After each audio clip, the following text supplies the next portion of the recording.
This was the goal of the last round. Bonnie Prince Charlie turned back the clock to help bury Dundee. Rangers thumped Keith.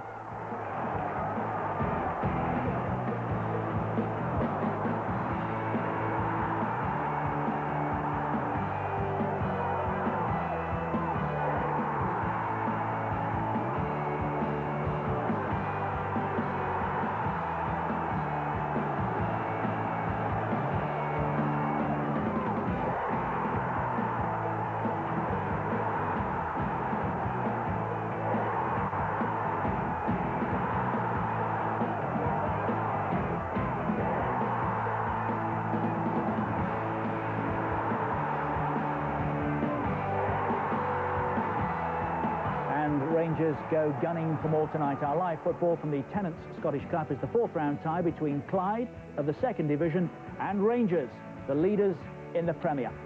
On the face of it, there's only one winner.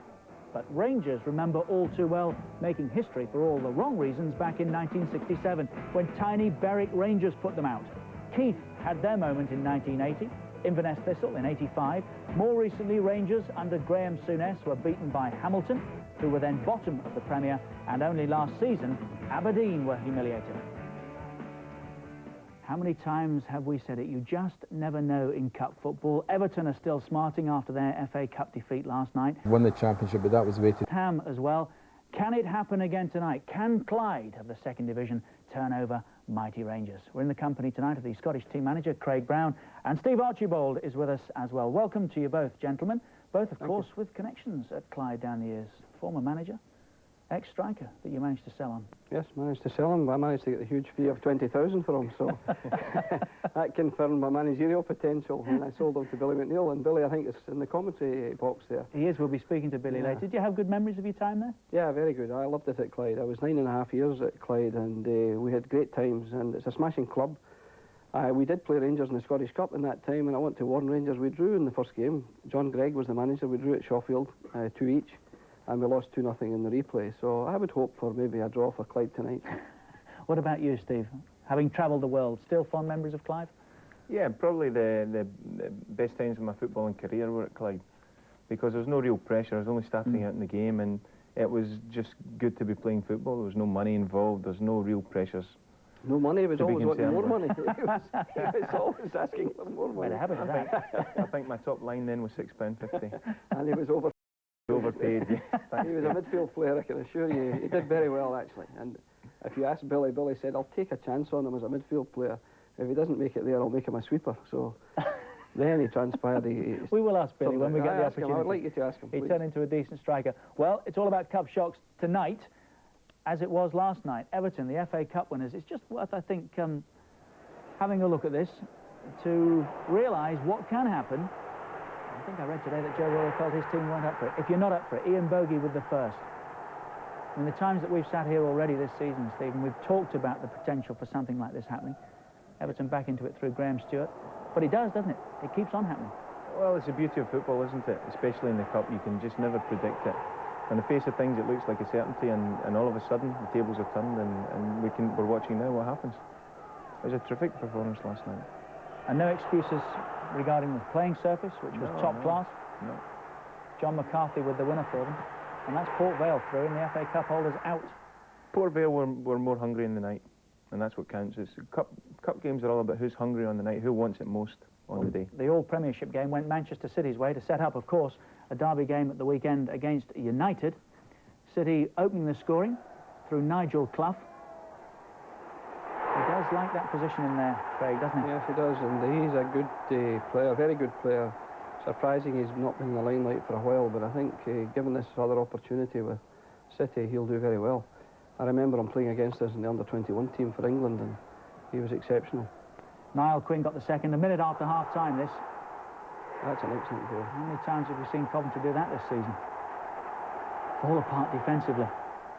Dion Dublin, who took this game to a replay, scored for Coventry in the 85th minute, having just missed a very good chance.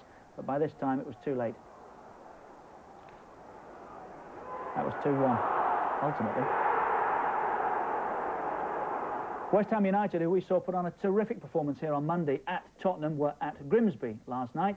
and they couldn't repeat it. I just wondered, Steve, whether it might have been a case of too much in too few days. It certainly has an effect. It's hard to say, but as we said before, it's who's up for it on the night and who wants it most. That was in Gary Childs, despite the attempt to get it off the line. I think in those situations, as a striker, you get your hand up quickly and appeal, don't you?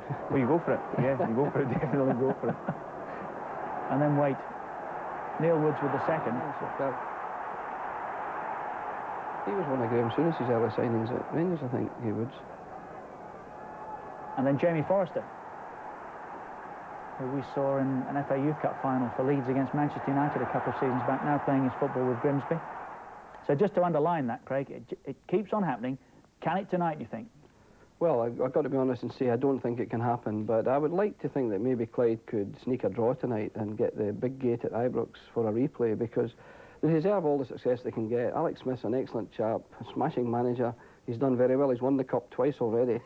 I don't think he's going to win the Cup this year with Clyde, but it would be great to see them get at least a draw and go to Ibrox for a replay. Well, I talked about it in terms of Bonnie Prince Charlie right at the start of the programme. I suppose, really, old King Cole might have been a more fitting description. I think he's waiting to talk to us. Charlie Nicholas at Broadwood. Charlie, can you hear me? Who's that speaking to me? My goodness me, look at the hair as well. What are you going to do with that tonight? It's going to be put up in a bun. Charlie, did you ever think that you might be standing on the threshold again of upsetting Rangers when you joined Clyde? I was praying for it, Keezy, because I was sick to death of sitting next to you. So I wanted to get away from you and start having a game again. So it's exciting enough for us tonight, a lot of young kids in our team. And it's brilliant to play against somebody like Rangers again. What's the feeling up there? Well, to be honest, it's been quite a tense week for some of the youngsters. They've had the cameras and the newspapers chasing them all week. But the last 2 days have settled down quite nicely, and I think now they're looking forward to the match. I would have thought you might have been able to deflect some of that pressure. You see a camera at 50 yards and can find it, Charlie, don't you? I wish I could say the same about my passing. Listen, while we've got your big talking point up there, which I know you feel strongly about, Paul Gascoigne and this succession of bookings, what are your feelings as we look at the three most recent? Why does it keep on happening? Is there a sense of humour failure up there, perhaps? This is the first. Remember this? I remember it well. I think it is a lot to do with the lack of humour up here. We in the past have been famous for this. But Gaza, I mean, what does he do? I mean, the referee loses his card. What happens if he gives him a red card? Is he going to send him off? I think that is total humour. And for me, he doesn't deserve to get booked. And this is another example of Gascoigne. He's been tormented all day by the Thistle fans. Scores a great goal in front of Rangers supporters. For me, he's not doing any harm. That's entertainment, and we want to see more of that. And I don't think he deserves to be booked for anything. Well, he was booked, I think, for the celebration, wasn't he? And then this was against Motherwell on Saturday. Yeah. Now, what happened here? Well, I don't think we catch the angle right in the camera, but I think he has a few words to say to Chris McCart, the Motherwell defender, and just got carried away a little bit. And I think that I would book. But if you get close tonight, you'll be advising the same, will you? I'll not get near him tonight. Don't worry about that. Well, I tell you what, Charlie, we've enjoyed your company. We've been looking forward to this with you for the past few weeks. I hope it goes well. Do you think you'll make the 90 minutes? I hope so, Keezy. I would just like to say, see these hands with the hairs? Could you send me your razor? I'm badly in need of a razor. I need a good shave. I'm pleased you're taking it all seriously. As always. I hope it goes well for you. Thanks, mate. Thanks, Charlie. Take We'll care. talk to you later on. Cheers, Charlie Nicholas, who plays, believe it or not, for Clyde tonight in what, less than 50 minutes' time. We kick off at 8 o'clock. He will never change, will he? He will never change. Rangers have arrived at Broadwood, which is a smashing little stadium, due to open, I think, officially in some 3 weeks' time. Both ends tonight, still without seating. You'd have thought somebody might have tried to get some seats in there, Craig, and make a few pounds more out of this tonight. It's a big, big night for them, isn't it? Yeah, I spoke to John Macbeth, the Clyde chairman, and they did make every effort, but they found it was impossible to get it done. I'm sure they would love to have had the ends done, but the draw was too late to know the fact that we're playing Rangers. They didn't realise they were going to beat Dundee and then go on to play Rangers, so they haven't time to do it. Paul Gascoigne wandering through. I see a very influential guy going through there, Alan Hodgkinson, the goalkeeping coach, who's the national team coach. And I think Andy Gorham has a lot to thank Alan Hodgkinson for. He's been in great form, hasn't he? Yeah.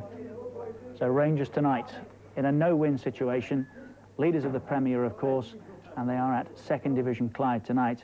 and it's an uphill battle for them. We saw them against Keith at the start of the programme, banging 10 past them. They are obviously firm favourites tonight. This is what they've done since beating Keith.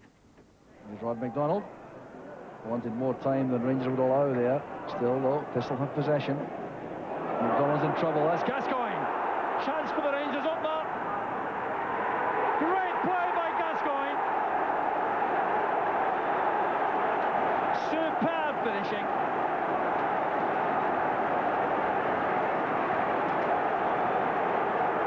Well, you'd have put your mortgage on this, I think. The error by Billy McDonald, a little flick from Charlie Miller, and then it was down to Gascoigne against Nicky Walker, and there was only going to be one winner.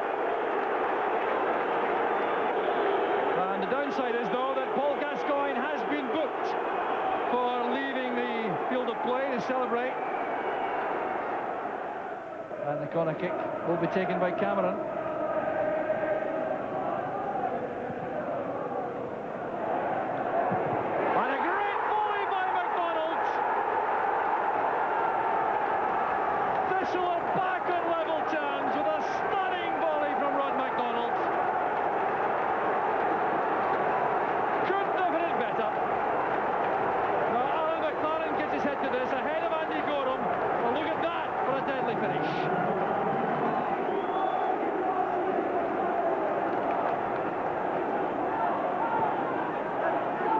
Short corner this time. Millen and Loudrop work the ball between them.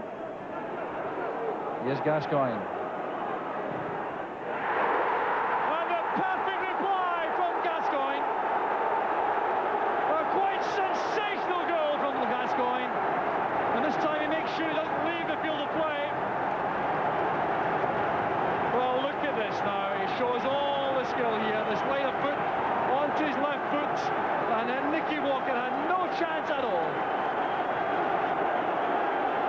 His second of the match, his 10th of the season. Paul Lambert playing right in the centre of midfield. Motherwell. It's been a tactical switch also made by Motherwell to bring Eddie May into a more forward position. Here's Gascoigne. Ian Ferguson outside him. It's the only goal.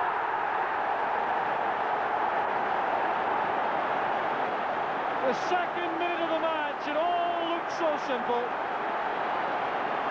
And once again, the inspiration from midfield was Gascoigne. He's so dangerous, running at defensive like this. His awareness is outstanding. He picks out Ian Ferguson. His time to set himself the shot right across Scott Howie. Millen seeing a lot of the ball. So too is Lambert. Van der Gag, Brian Martin wants the ball played short to him. Oh, Motherwell playing really with renewed confidence here. A remarkable performance. And Martin equalises for Motherwell. It's his first goal of the season. And the first man since Bartomalik Bonds to score for Motherwell since October. And he did it with real style.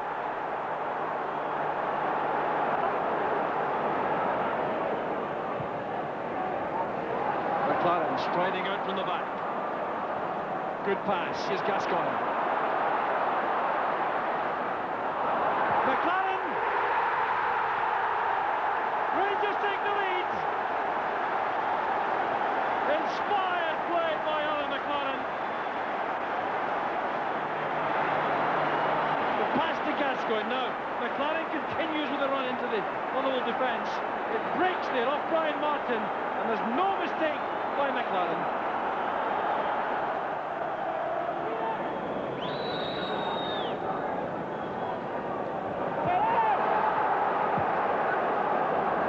Ball still in play.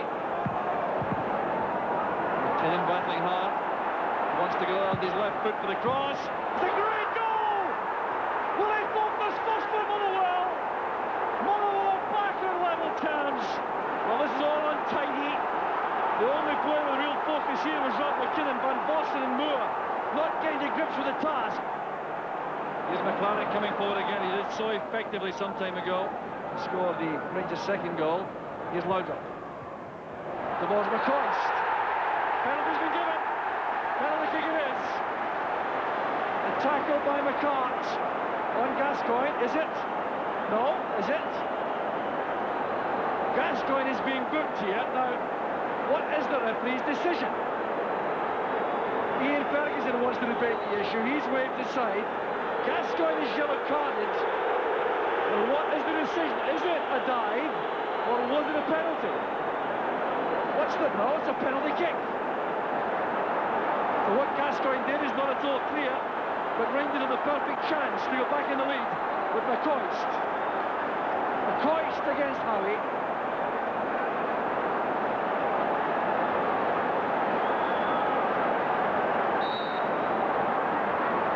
Here's McCoist.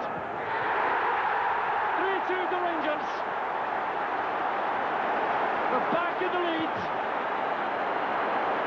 McCoist keeping on the field of play there to celebrate, but this an excellent penalty, sending Scott Howie the wrong way. And how many more times can he do that? Off the bench as a substitute and got the winning goal with the penalty. Right, let's hear from Walter Smith, who's ready to talk to us tonight. He's with Davy Provan. Walter, Ali McCoist is a surprise omission in the Rangers side tonight. What's his problem? It's the recurrence of the calf strain that he had. We played him as substitute on Saturday. He came on and looked okay the last 20 minutes, but in training again the other day he felt it again, so I'm afraid he misses out. When do you expect to have him back? Well, I think he'll be fit for our next game against Aberdeen, which is in 10 days' time, so I think that he'll be fit for that one. You watched Clyde beat Dundee in the last round. What were your impressions of them? Well, they played very well, deserved to win. They got off to a terrific start. A great free kick by Charlie Nicholas to put them in front. They added to that one quite shortly afterwards. Dundee came back at them a little. They weathered that storm there and came back strongly in the second half, and I felt they deserved it and played very well indeed. I have to ask you about Paul Gascoigne, Walter, because you felt obliged to come out at the weekend and defend his position. What was the thinking behind that? Well, I just felt I had one or two bookings that I felt were, you know, a little bit iffy, if you like, and, you know, it was starting to come to the stage where everybody seemed to be mystified why he was being booked all the time, and I felt I had to say something, and did do. The rumour factory in Glasgow still has him leaving the club at the end of the season. What do you say to the Rangers supporters looking in tonight? No, there's no way that that's going to happen. He's just bought a house, girlfriend's just expecting a baby, so they'll be moving up to Glasgow shortly rather than moving away from it. Gascoigne and Nicholas head-to-head in the midfield area tonight. Is that something we should look forward to?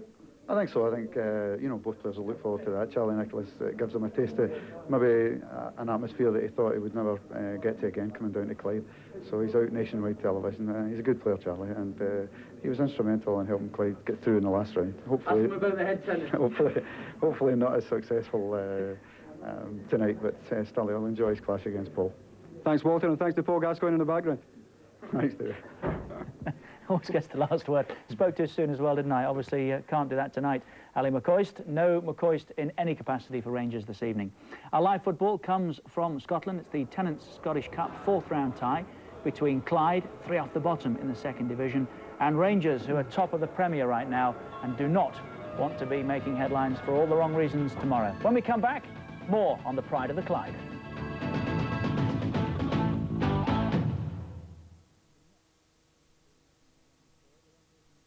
We've got to go. Saturday on Sliders. Joined by an alien creature, the time travelers journey into a bizarre dimension. We're here for keeps. Could this be the ultimate dream or the beginning of a nightmare?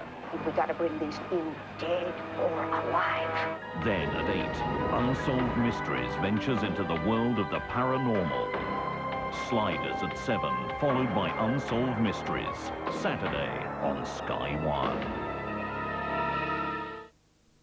In Starland, all the people are made from deliciously light and bubbly chocolate from Milky Way. There's Popstar, and he's not very happy because he's going nowhere fast. But Brightstar has a bright idea.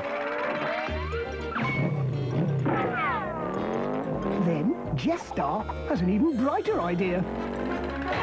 And now Popstar's going somewhere very fast indeed. New light and bubbly Milky Way magic stars. The magic's in the Milky Way. So what's so new about them? Well, they made them thicker and softer. But why?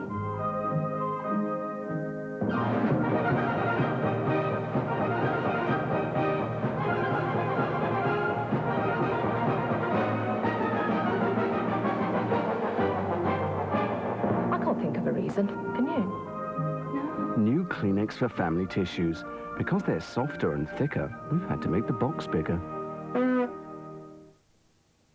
I'm a single woman who loves Kellogg's Frosties. Here's my story. It had been a long day at the office. But I knew what I wanted. I knew I was wrong. Me, a grown woman still running around like a schoolgirl. What I didn't know was that I was in for a very big... Caught red-handed. Adults never grow out of the great taste of Kellogg's Frosties. They're great! To make a tasty bowl of new half-fat oxtail soup, take a dish of savoury mince and mushrooms. Unserve into a large frying pan. Unsimmer gently. Subtract the water. New Campbell's condensed half-fat oxtail soup. It's got all the rich, meaty flavour, but only half the fat. Add water, heat through gently and serve. Soup tail ox 1. Delicious. You get more out of Campbell's. I'm a little lamb who's lost in the wood. I know I could always be good to one who watched. PPP Healthcare, with you at every step. UK Gold is proud to present Masterpiece, an outstanding new season of classic drama for Sunday evenings, beginning with Poldark. Bless us all, it was like a miracle when we heard you was Baxter. Popular classics that have stood the test of time, including I, Claudius and Elizabeth R. But first, relive the romance and adventure of Poldark in one of Britain's best-loved television series. Seems very sound. Masterpiece, only on UK Gold. Prime time all the time.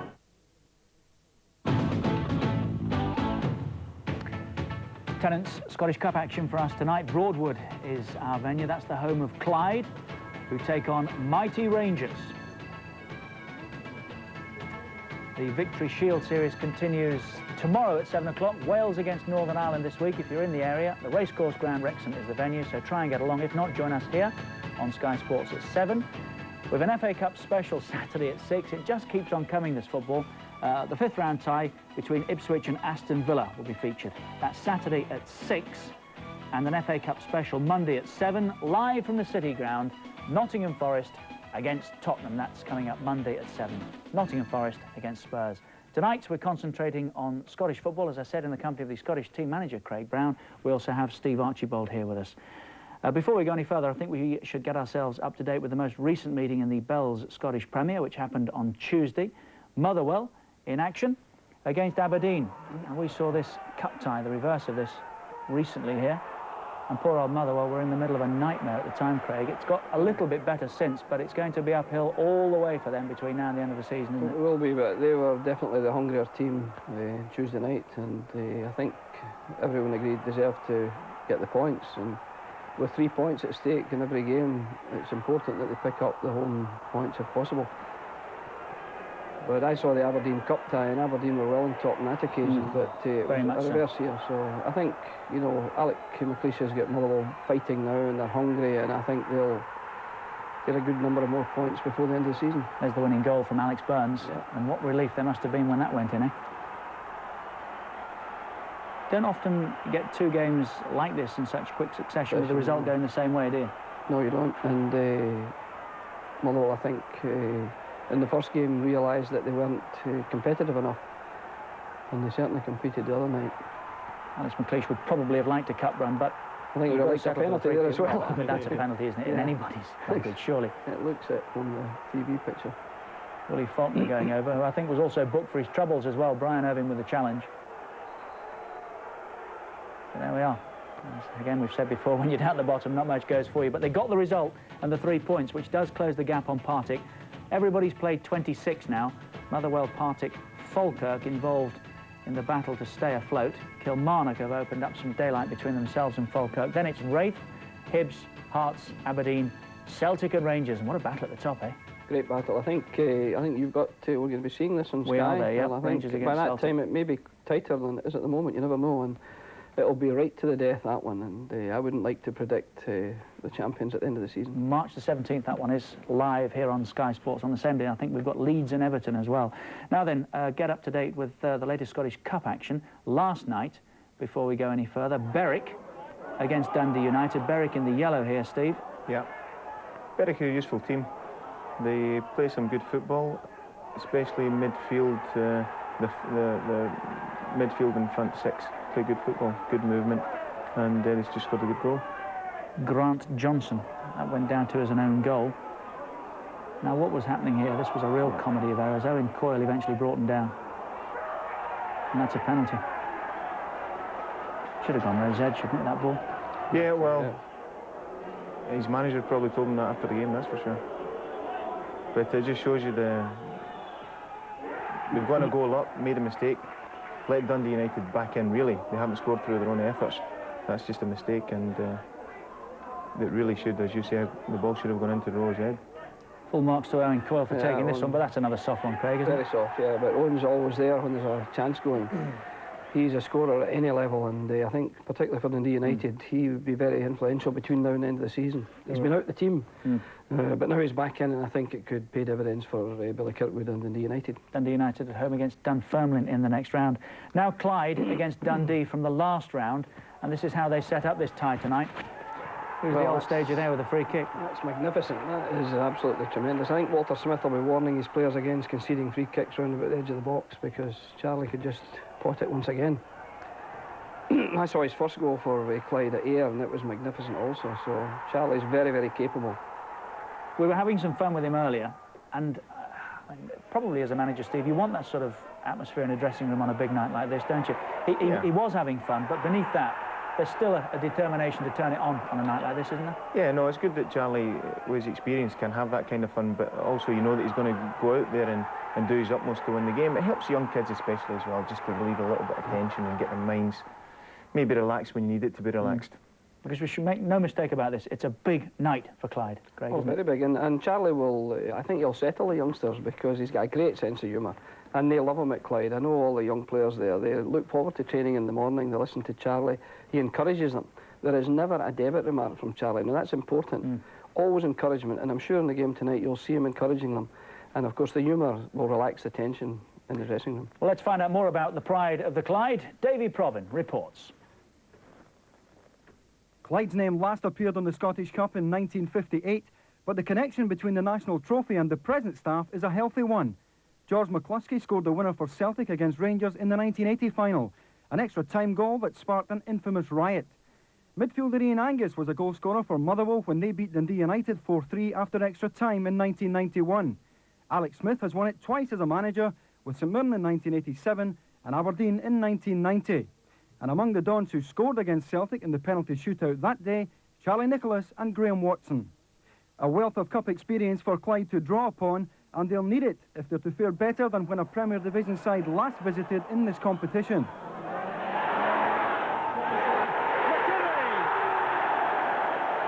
A superb goal from Dundee United. The Clyde defence calm, wide open.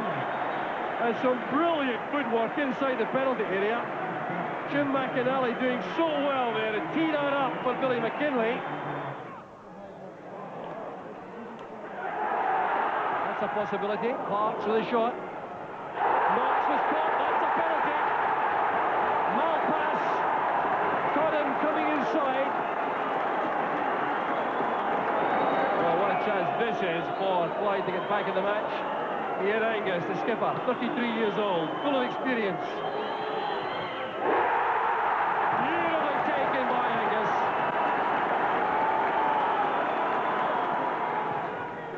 Kinley's corner kick. Petric was there. And it's played on the rebound. It looked like David Craig who got the last touch. He takes the congratulations. But the aerial power of Dundee United was always a major threat to Clyde, never better exemplified than this. McKinley's corner kick, Petric leaping for this. Off the crossbar it goes. David Craig reacted, and Clyde couldn't keep it out. Free kick's taken quickly. McKinley flights it into the far post area. Up goes Craig. It's in for the flag.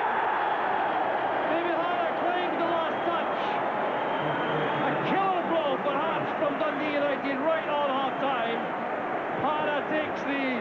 congratulations of his teammates.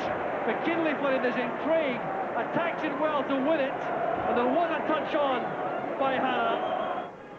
Lots of United players forward here supporting this move, looking for the killer fourth, I think. Bowman. Absolutely outstanding, the goal from Dave Bowman. Now, they really don't come any better than this. And Dave Bowman, by no means a prolific goal scorer, it's his first of the season, you'd hardly believe that. Plays it forward near the wrist, it's the back heel into his path, and the thundering shot into the top corner. Here's Nixon again. Still in possession, a chance for the fifth.